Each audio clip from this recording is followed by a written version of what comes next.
प्यारे बच्चों, आज फिर मैं एक नया वीडियो के साथ में हाजिर हूँ। आपके साथ आपके सुरेंद्र सर। फिजिक्स में टॉर्क एक्टिंग टॉपिक है। Torque acting in a dipole. Torque acting in a dipole.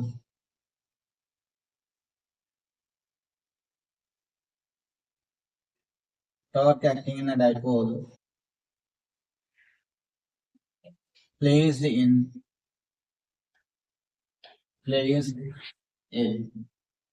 uniform electric field. Uniform electric field, यह है आज का topic. Torque acting in a uniform in a dipole placed in a uniform electric field। तो सबसे पहले ये condition थी, ये आपकी यूनिफॉर्म इलेक्ट्रिक फील्ड है। और यूनिफॉर्म इलेक्ट्रिक फील्ड में क्या था, मैंने ये कहा था कि दोनों लाइंस के बीच का हर एक पॉइंट पे डिस्टेंस क्या होता है, हमेशा सेम होता है। तो ये आपके पास यूनिफॉर्म इलेक्ट्रिक फील्ड है। इसमें कोई डाइपोल रखा हुआ है। डाइपोल यहाँ पर आपके पास नेगेटिव चार्ज है और यहाँ पे आपके पास पॉजिटिव चार्ज है। यहाँ पे पॉजिटिव चार्ज है। मान के चलो कि ये पॉइंटर और ये पॉइंटर। अब इसमें हम इसको मानते हैं कि पॉजिटिव में जो फोर्स लगता है वो आपके साथ along to the electric field, और नेगेटिव में जो फोर्स लगता है वो opposite to the electric field. ये ऐसा हो गया, इसकी वजह से घुमा। अब इसके बाद से यहां से हमने इसका परपेंडिकुलर डिस्टेंस ले लिया और ये इसके साथ में थीटा बना रहे हैं। तो इसके साथ में थीटा बना रहे हैं, इलेक्ट्रिक फील्ड के साथ में थीटा का एंगल बना रहा है। अब जो टॉर्क है वो आपके पास, अगर मैं इसको 12 की बात करूं, ये आपके पास 12 है तो ये हो जाएगा 2L साइन थीटा और ये हो जाएगा 2L cos theta. 12 sine theta and 12 cos theta. तो torque equals to force into perpendicular distance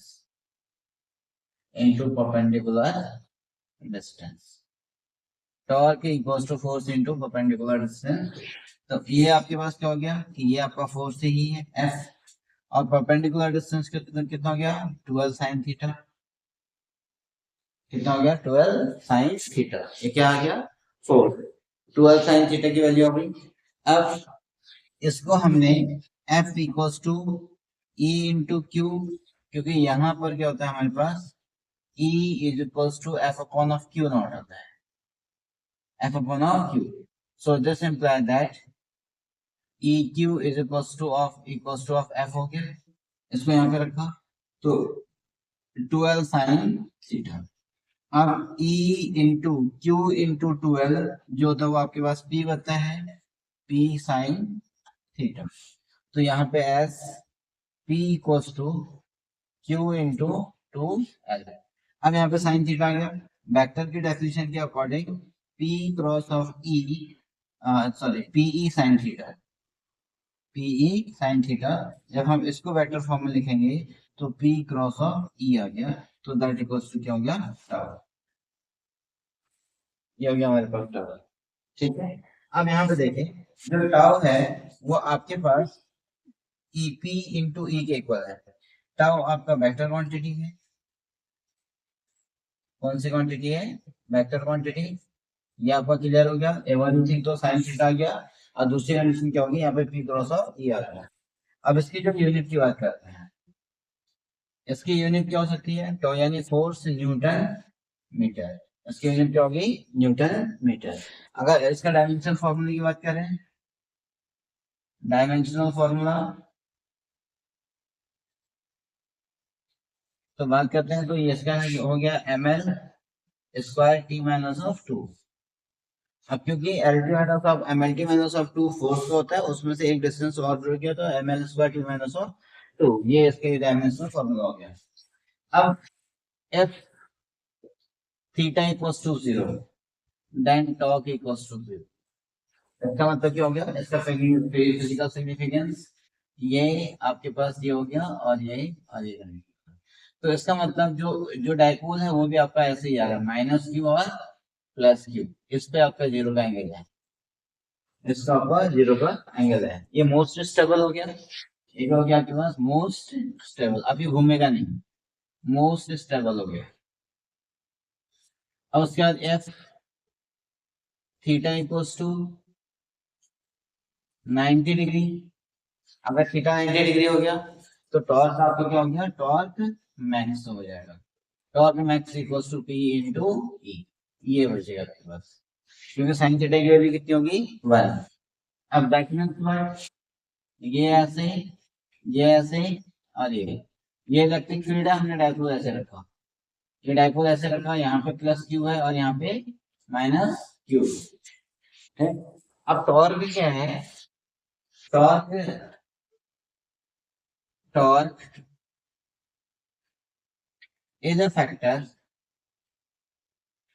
which is responsible for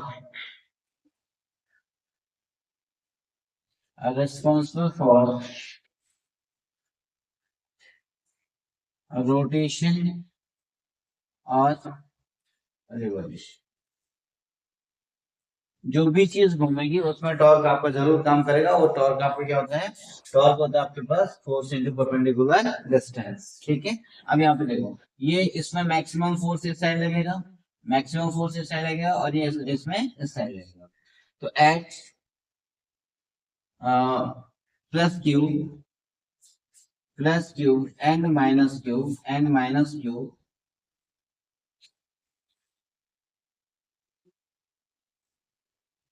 apply same force by electric field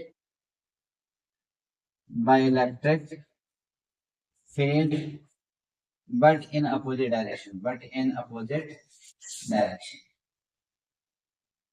किस डायरेक्शन में, but in opposite direction. Opposite direction में लिख रहा है thus they forms a Cooper, thus they forms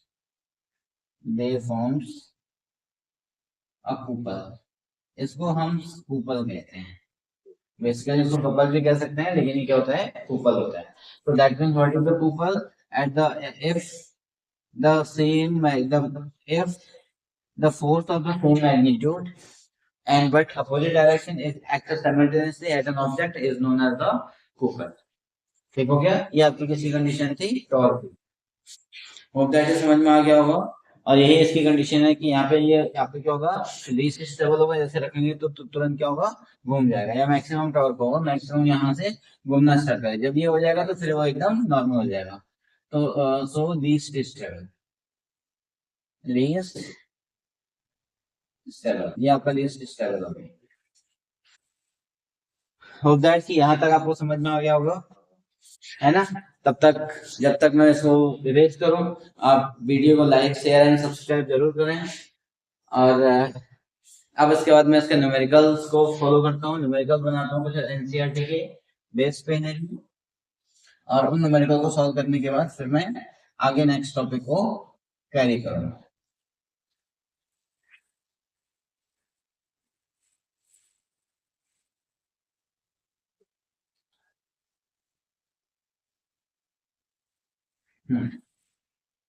उसके बाद एक NCERT का एक एग्जांपल है, एनसीईआरटी का एग्जांपल 1.7, एग्जांपल 1.7 आप बुक में उसको देख लीजिएगा, अगर हो सकता है मैं उसमें वीडियो भी लगा दूं।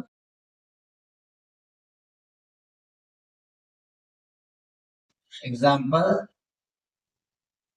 1.7, इसमें क्या कहना चाह रहा है, an electron falls through a distance of 1.5 centimetre in the uniform electric field of the magnitude to the सन।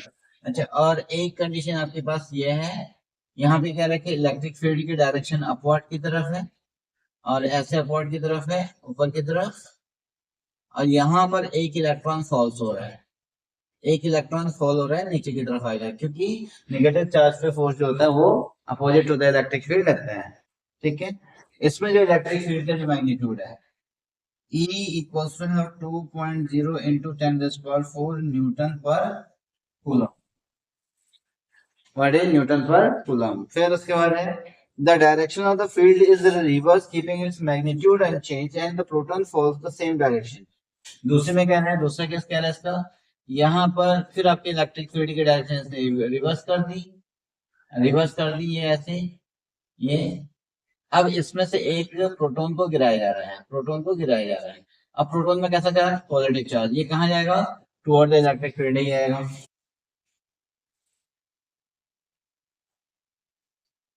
इनकी जो मेटीरियल डिस्टेंस है यह है 1.5 सेंटीमीटर, इसकी भी जो डिस्टेंस है 1.5 सेंटीमीटर। दोनों के केस के लिए आपके पास E इक्वल्स टू कितना है, E equals to 2.0 into 10⁴ newton per coulomb है। Compute the time to fall each the cases and contract the situation of the free fall under the gravity। अब ये कह रहा है इसमें हमें टाइम निकालना है दोनों के केस में, टाइम निकालना है टीई और टीपी, और हमें ये बताना है कि क्या दोनों सेम उसमें चलते हैं, कंट्रोडिक्शन करना है इसमें उसकी कंडीशन में। ओके, अब इसमें सबसे पहले हम क्या करें, यहाँ पर हमें ई पता है, ए नहीं पता है, ठीक है। इसमें u इक्वल्स टू 0, v हमें चाहिए नहीं, s हमारे पास, h हमारे आपके पास 1.5 इंटू 10⁻² मीटर h हो गया, और a हमारे पास चाहिए हमें, a is equals to me upon of नहीं f अपॉन ऑफ me, और ये भी बचेगा आपके पास f अपॉन ऑफ me को हम क्या लिख सकते हैं, e into of e upon of me into of ae, ये बचेगा। और हमें टाइम निकालना है, तो कौन सा इक्वेशन लगा दिया हमने, third equation, second equation by second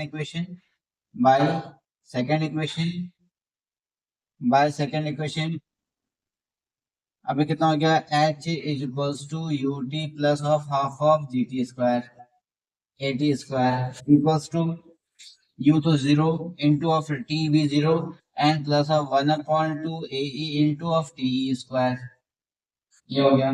तो यहाँ पर 2h upon of ae equals to कितना हो गया, te स्क्वायर, तो te square equals to under root 2h upon of ae, a की वैल्यू रख देते हैं e into a upon of m into of e, तो कितना हो गया, under root of 2h me upon of e into of e, ये हो गया आपके पास t, ठीक हो गया। और सिमिलरली ऐसी यहाँ पर सेम यही condition, similarly t p equals to under root of 2h mp upon of e into of e, दोनों के लिए चार्ज तो सेम है। तो उसमें कंपेयर करने को कहा है, तो हम इसमें कंपेयर क्या करते हैं, दोनों को डिवाइड करते हैं, S T E upon of TP is equals to T E upon of T P, तो टीपी कितना था हमारे आपके पास, under root of 2h me upon of e into of e, ये हो गया, अपॉन यहाँ पे भी कितना हो गया, 2h mp upon of e into of e, ये कंडीशन हो गया। अब इससे क्या हुआ, अरे यार पहले हमें टाइम निकालना था शायद, चलो कोई बात नहीं। अब इसमें से मैं इसको under root of 2h upon of e into of e, under root में into of under root of me and upon under root of 2h e into of e under root of mp, ये हो गया। तो इससे तो पूरा cancel ही हो गया, तो कितना हो जाएगा, t e upon of TP is equals to under root of me upon of mp, ये कंडीशन आपके इसके है कंपैरिजन में। अब इसका मास हमें गिवन होगा, टीई इज इक्वल्स टू, इसका मास होता है 9.1 इंटू 10⁻³ अपॉन इसका होता है 1.6 इंटू 10⁻27, ये इसका मास होता है। इन दोनों को डिवाइड करेंगे तो हमारा आंसर आ सकते हैं।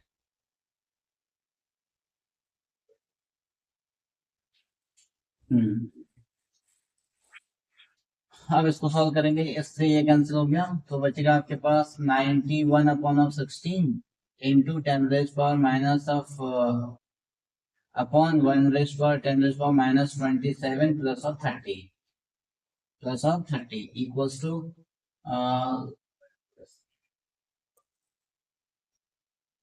अच्छा एक काम करते हैं, इसको हम 91/16 इंटू 10⁻3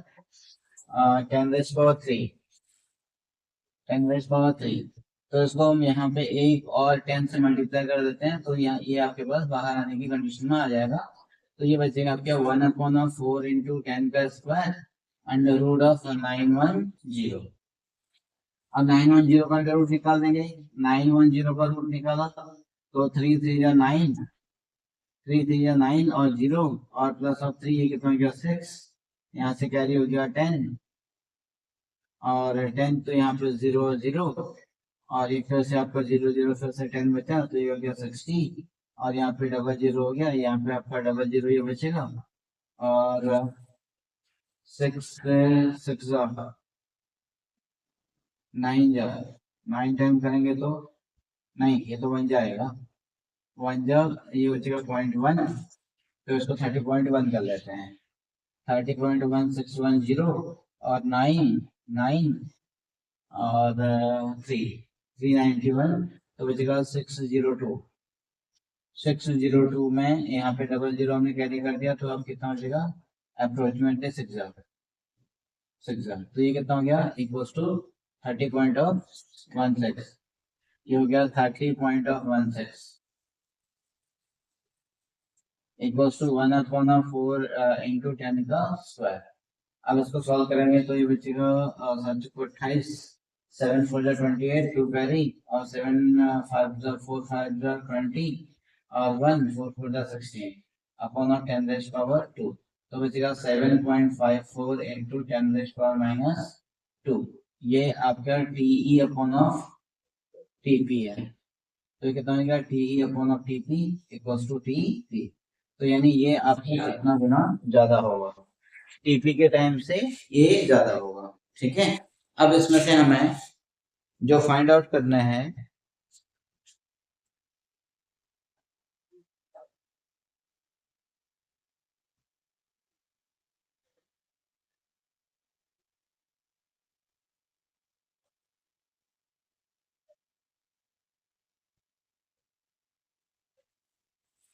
अब इसमें हमें जो फाइंड आउट करना, हाँ अब यहाँ पे देखें कि इसका मतलब this shows that the both t and t p are not equal, दोनों इक्वल नहीं है, this contradict the condition of the free fall. इसका मतलब क्या है कि दोनों एक ही टाइम पे नीचे गिरेंगे, एक ही टाइम पे पहुंचेंगे, मास पे डिपेंड नहीं करता है, वो उसने ऐसा कहा था, लेकिन यहाँ पे प्रोटॉन का मास ज्यादा था तो उसकी वजह से उसका वो क्या हो गया, वो पहले गिर गया और उसका मास क्या था, नहीं प्रोटॉन का मास ज्यादा था इसलिए बाद में गिरा, इलेक्ट्रॉन का मास कम था वो जल्दी ले लिया, इसकी कंडीशन में आपके पास आ गई है। ठीक है, अगर मुझे इसमें टीई निकालना है, सपोज दैट मुझे टीई निकालना है, नाउ टाइम ऑफ में मुझे निकालना है टाइम, तो टी इक्वल्स टू कितना हो गया 2h me upon of e into of e। अब यहाँ पे हो गया 2 इंटू 1.5 इंटू 10⁻² इंटू 9.1 इंटू 10⁻31 ये हो गया।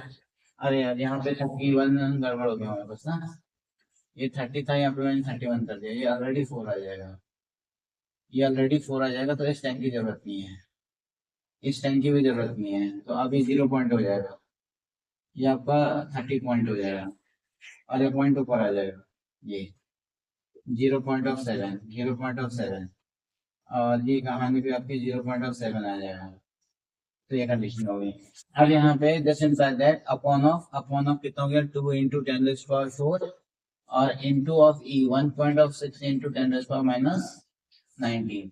जब हम इसको सॉल्व करेंगे, इसको सॉल्व करने के बाद जो बचेगा आपके पास दैट इज द, ये हो गया आपके पास 3 और इंटू 9.1 इंटू 10⁻33 एंड अपॉन और 32 3.2 इंटू 10⁻⁻19 प्लस 4 -15 ये हो गया। ठीक, जब हम इसको सॉल्व करेंगे तो हमारा आंसर जो आएगा वो आपके पास approximately 2.9 equals to 2.9 into 10 raised to power 9 10 raised power कितना हो जाएगा इसमें ये हो जाएगा 33 नीचे आएगा 15 15 16 17 18 और 18 बचेगा 10 raise power minus 9 10 raise power minus 9 second ये हो गया टी ई ऐसे ही आपके पास है t p equals to under root of 2h mp upon of e into 1 e तो ये हो गया equals to 2 into 10 raise to power 2 into 1.5 1.5 into 10 raised power minus 2 into 1.6 into 10 raised power minus 27 upon और ये बचेगा 2 into 10 raised power 4 into 1.6 into 10 raised power minus 19 ये हो गया। फिर से हम इसको सॉल्व करेंगे अगर इसको हम सॉल्व करेंगे तो ये कहानी तो ये 2 से 2 कैंसिल हो गया और यहाँ से 1.6 से 1.6 कैंसिल हो गया। अब बचा कितना ऊपर हो गया आपके पास under root of 1.5 into 10 raise to power minus 2 minus 27 upon ये हो गया 10 raise to power minus 19 plus of 4 equals to under root 1.5 into 10 raise to power minus 29 upon of 10 raise to power plus 4 cube plus 4 10 raise power minus 15 ये हो गया। इसको ऊपर लेके जाएंगे तो हमारा आंसर अप्रोक्सीमेटली आएगा 1.3 into 10 raise power minus 7 1.3 into 10 raise power minus देखो ये वाला टाइम टीपी आपका फिर से प्रूव हो गया कि आपका क्या हो रहा है कि टीपी 1.3 सेकंड ले रहा है ये 2.9 सेकंड ले रहा है मतलब ये आपका कम समय ले रहा है तो that is known as the ये इसका कंपेयर हो गया और दैट ये समझ में आया होगा तो इसलिए ये कहना चाह रहे हैं इस एग्जांपल में ग्रेविटी को इग्नोर कर दिया गया है। अब कौन बड़ा हो सकता है कौन छोटा हो सकता है ये सोचो इलेक्ट्रॉन का मास कम है तो देर में आ रहा है प्रोटॉन का मास ज्यादा है तो वो जल्दी पहुंच रहा है इससे भी ये प्रूव हो गया कि ये कंट्राडिक्ट कर रहा है इस चीज को कि भैया हमारे पास क्या हो रहा है ये रेट में गिर रहे हैं जो फ्री फॉल को कंट्राडिक्ट कर रहे हैं। Hope that you are able to understood. अगर समझ में नहीं आया होगा तो फिर मुझे बताइएगा मैंने किया क्या है। सबसे पहले टाइम पीरियड का फॉर्मूला निकाला सेकेंड इक्वेशन से ई के टर्म में और उसके बाद दोनों को कंपेयर कर दिया दोनों को कंपेयर करने के बाद फिजिक्स में डिवाइड कर दिया और फिर उसको सॉल्व कर दिया कि दोनों में टाइम पीरियड को हमने निकाल दिया लेकिन दोनों सेम नहीं आए हैं। इलेक्ट्रॉन प्रोटॉन के उसमें हमने जब 0.745 से मल्टीप्लाई किया तो तब जाके हमारा आंसर टीपी आ गया और इसका मतलब दोनों सेम टाइम पे नहीं कर रहे हैं। जो फ्री फॉल की जो कंडीशन थी वो ये थी कि हमेशा जो होगा बॉडी का मास पे डिपेंड नहीं करेगा वो दोनों एक ही टाइम पे पहुंचेंगे। फिजिक्स में ग्रेविटेशन में हमने ये कहा था कि जब फेदर और एक बॉडी का मास बहुत ज्यादा है दोनों को अगर वैक्यूम में गिराएंगे तो दोनों एक ही टाइम पे पहुंचेंगे लेकिन यहाँ पे ऐसी कंडीशन नहीं हुई। This contradict the fact that gravity is not a constant situation. इस सिचुएशन में ग्रेविटी काम नहीं कर रहे इग्नोर कर रहे हैं। अब क्वेश्चन नंबर 1.8 एग्जांपल था 1.8 का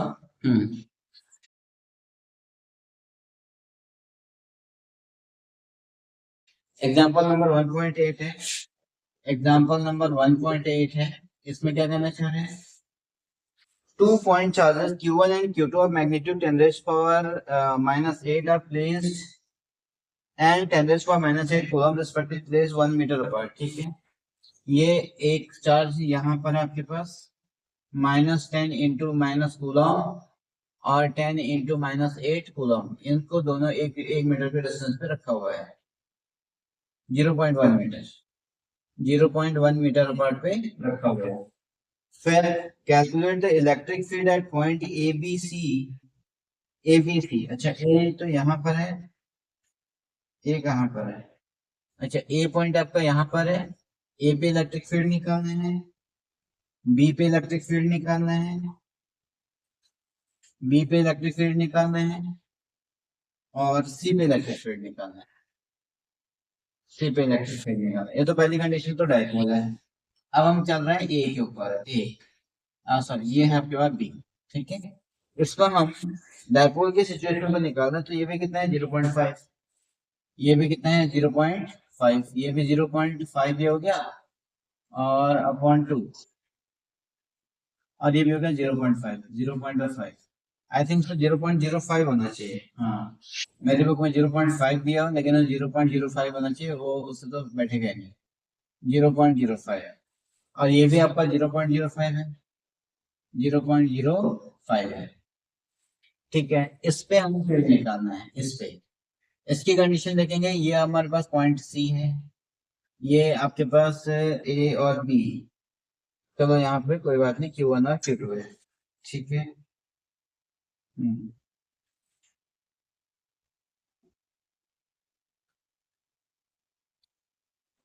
इसमें से देखिए बायोलॉजिकली ये कंडीशन था ए, और इसकी डिस्टेंस थी 0.05, और इसकी इलेक्ट्रिक फील्ड की डायरेक्शन पॉजिटिव से इधर की तरफ होगी, away from the positive charge, क्योंकि यहाँ पे पॉजिटिव चार्ज था, और इस नेगेटिव के इधर की तरफ होगी, इस नेगेटिव से इधर की तरफ होगी। दोनों की डायरेक्शन क्या है हमारे पास, सेम है।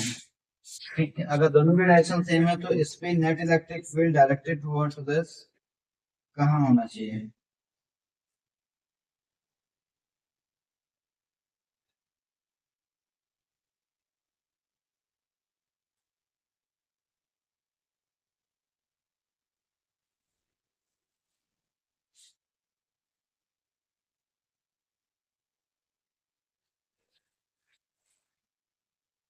हाँ, तो इसमें पॉजिटिव की वजह से इलेक्ट्रिक फील्ड आपका इस साइड में रहेगा, और नेगेटिव के टुवर्ड होता है तो नेगेटिव की फील्ड आपके इस साइड के अकॉर्डिंग रहेगा। तो दोनों का मैग्नीट्यूड सेम है, तो E A is equals to E A is equals to E minus A plus of E plus of Q, क्योंकि दोनों सेम सेम डायरेक्शन में है ना, तो दोनों की डायरेक्शन सेम है, तो इसका मतलब क्या हो गया कि दोनों जो रिजल्टेंट फोर्स होगा वो आपका क्या हो जाएगा, ऐड हो जाएगा। अगर मैं इसको करूँ तो 1/4 दोनों सेम था, और Q अपॉन ऑफ, इसमें था मैग्नीट्यूड आपका 10⁻⁻8 अपॉन ऑफ R पर 0.05 का स्क्वायर, और फिर प्लस ऑफ 1/4 एप्सिलॉन नॉट और 10⁻⁻8 अपॉन ऑफ 0.05 का स्क्वायर, तो ये होगा। तो इक्वल्स टू ये कितना बचेगा आपके पास, 2 इंटू 1/4 एंड 10⁻⁸ अपॉन ऑफ 0.05 का स्क्वायर। अगर मैं इसकी वैल्यू रख दूं इसको, तो 2 इंटू 9 इंटू 10⁻⁸ अपॉन ऑफ 0.05 का स्क्वायर। ठीक है, जब मैं इसको सॉल्व करूंगा तो इसका answer approximately 3.6 into 10⁻⁴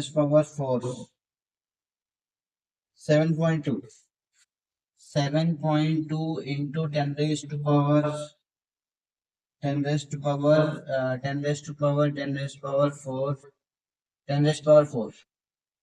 Newton per coulomb है। ई ए, ये कंडीशन आपके पास इसमें आ गई। ये कैसे हो गया, ये तो समझ में आ गया, दोनों की डायरेक्शन सेम थी। अब हम चल रहे हैं बी के ऊपर, ई बी, ई बी के ऊपर चल रहे हैं। बी आपके पास पॉइंट यहाँ है और नेगेटिव चार्ज यहाँ है, नेगेटिव चार्ज यहाँ है, पॉजिटिव चार्ज इस साइड में है। पॉजिटिव की वजह से इस डायरेक्शन में हो गया, पॉजिटिव की वजह से इस डायरेक्शन में हो गया, और नेगेटिव की वजह से इस डायरेक्शन में हो गया। तो यहाँ पर डिस्टेंस आपका जो ई ए है ये बचेगा आपके पास 0.1 1.5 0.1 प्लस 0.1, यहाँ से यहाँ तक की डिस्टेंस, और यहाँ से यहाँ तक की डिस्टेंस जो होगी आपके पास ये माइनस क्यू से इस पॉइंट तक में। अच्छा, यहाँ से यहाँ तक की पॉइंट की डिस्टेंस 0.1 थी, और यहाँ से यहाँ तक की 0.5 थी। ये कंडीशन आपके इसमें हो गया 0.05। तो ये टोटल कितने डिस्टेंस हो गया आपके पास, ये तो हो गया 1 ये हो गया आपके पास, सॉरी 0.05। ठीक है, अगर फिर से क्वेश्चन समझ में नहीं आ रहा तो मैं फिर से इसको दोबारा रिपीट कर दे रहा हूँ। ये वाला क्वेश्चन, यहाँ पर आपके पास एक आपके प्लस क्यू चार्जेज है, यहाँ पर माइनस क्यू चार्ज है। इन दोनों के बीच की जो डिस्टेंस है वो है आपके पास 0.1 मीटर इसमें, और यहाँ से यहाँ तक 0.5 मीटर है, 0.05 मीटर है। अब इस पॉइंट पे बी है, तो इसकी जो डिस्टेंस हो गई वो कितनी बचेगी, 0.1 प्लस ऑफ 0.05 इक्वल्स टू कितना हो गया, 0.15। ये डिस्टेंस इसके लिए होगी और इसके लिए 0.5 मिलेगी। अब बात आती है डायरेक्शन की। मैं इस पॉइंट की बात कर रहा हूँ, तो ए से पॉजिटिव चार्ज की वजह से इधर और नेगेटिव चार्ज की वजह से इधर, दोनों में नेगेटिव हो गया, दोनों में नेगेटिव हो गया। अब किसका स्क्वायर ज्यादा था, तो ये यहाँ पे कितना बचेगा, ई बी इक्वल्स टू इसकी जो डायरेक्शन होगी नेगेटिव वाला ज्यादा पास में है, इसलिए E minus Q minus of E plus of Q. Minus क्यों हो रहा है इसमें, माइनस इसलिए हो रहा है क्योंकि उसका साइन कैसा है, नेगेटिव साइन, डायरेक्शन अपोजिट है।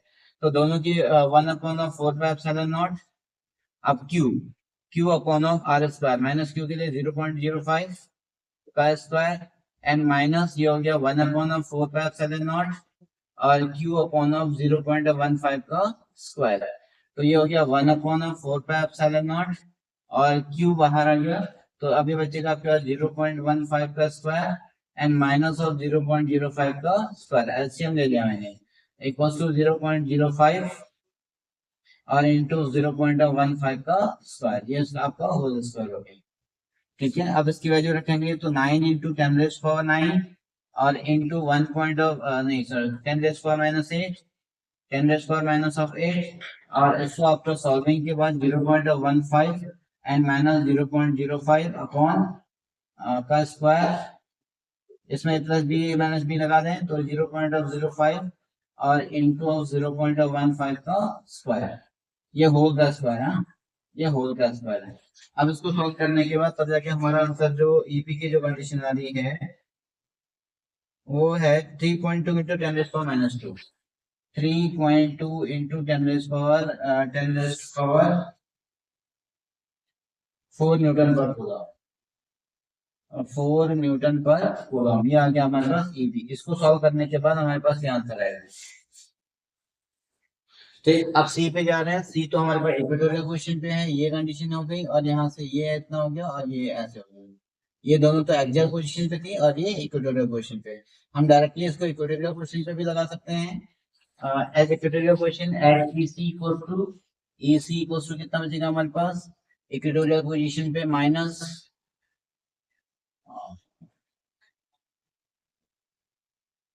(1/4 epsilon not p upon of r cube.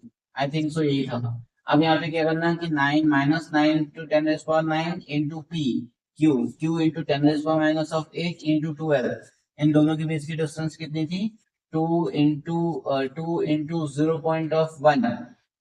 0.1 upon of r cube. R हमारे पास कौन सी डिस्टेंस थी, अच्छा ये वाली डिस्टेंस हमें निकालनी पड़ेगी, यानी अब हमें एसी स्क्वायर ये, अच्छा एसी हम कहाँ निकाल सकते हैं, एसी के लिए क्या होगा हमारे पास, ये भी 0.15 है, 0.1 है, 0.1 है और ये आपका 0.5 है, तो एसी स्क्वायर कितना हो गया, minus of 9 into 10⁻⁹ into 10⁻⁻8 into 2 into 0.1 upon 0.1 upon AC square. अच्छा अब यहाँ पे एसी स्क्वायर निकालना है, एसी स्क्वायर 0.1 का स्क्वायर माइनस ऑफ 0.05 का स्क्वायर, ये आपके पास इसकी कंडीशन आ गई। इसको जब हमने सॉल्व किया, इसको हम जब फाइनली सॉल्व करेंगे तो हमारे पास जो आंसर आएगा इसी equals to 9 into 10⁻3 Newton per coulomb, ये आ गया हमारे पास एसी। अब इसमें डायरेक्टली चाहे तो एक्सियल क्वेश्चन की भी कंडीशन यूज कर सकते थे, लेकिन यहाँ पर हमने हमने यूज कर रखा है, तो that equals to this one. इतना सॉल्यूशन आ गया। ये एनसीईआरटी के एग्जांपल्स हैं। Till then the examples are completed. Video को लाइक शेयर एंड सब्सक्राइब जरूर करिएगा और फिर मिलते हैं कल नए वीडियो के साथ में, और till then okay bye bye.